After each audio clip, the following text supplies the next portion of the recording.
शंका न ठेवता नाम घ्यावे. नामस्मरण करायला सांगितले की लोक स्वभावी सांगतात, पण खरोखर नामस्मरण करण्याच्या आड काहीच येत नाही.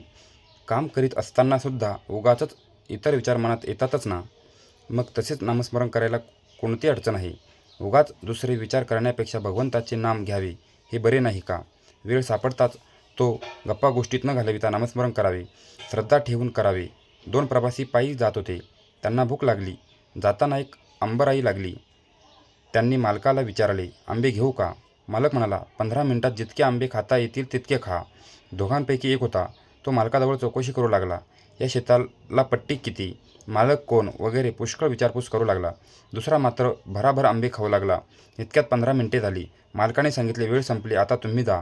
एकाचे पोट भरले, मात्र दुसरा उपाशी राहिला. या गोष्टीवरून हे ध्यानात येते घ्यायचे की नुसते प्रश्न विचारण्यापेक्षा श्रद्धा ठेवून नाम घेऊन लागावे. नामाचा अर्थ आपल्याला जरी कळला नाही तरी तो भगवंताला कळतो. म्हणून नामाचे महत्त्व कळो वा न कळो नाम घेत राहावे. ध्रुवाने काय केले?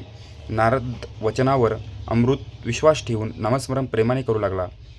तो इतर विचारांच्या शंकाकुशंकांच्या नादी लागलाच नाही. एक तत्व नाम हेच त्याने धरले. म्हणून त्याला नारायण प्रसन्न झाला. संत निस्वार्थी असतात. ते तळमळीने सांगतात. त्यावर आपण श्रद्धा ठेवावी आणि नाम घ्यायला सुरुवात करावी आणि अखंड नामच घ्यावे. नाम किती दिवस घेत राहावे? नाम सोडावेसे वाटत नाही तोपर्यंत ते घ्यावे. नामात रंगून जाईपर्यंत नाम घ्यावे. नामस्मरणात रंगला की नाम सुटणारच नाही. भगवंताचे नाम हेच श्रेष्ठ आहे. त्या नामात रंगेल तोच खरा. चरित्र विसरले तरी चालेल, पण नाम विसरू नये. कारण नामात सर्व चरित्र साठवलेले आहे. ज्ञान, उपासना, कर्म वगैरे मार्ग आहेत. पण सर्वांत नामस्मरण हे सोपे साधन आहे. एक मोठा किल्ला होता. तो अभेद्य होता. मुंगीलाही आत प्रवेश होणे शक्य असा तट होता. पण त्याला एक मोठा दरवाजा होता. त्याला एक मोठे कुलूप होते. एकाला त्याची किल्ली मिळाली, मग प्रवेश सुलभ झाला. तसे नाम ही किल्ली आहे. परमार्थ कितीही कठीण असला तरी नामाने तो सुसाध्य असतो.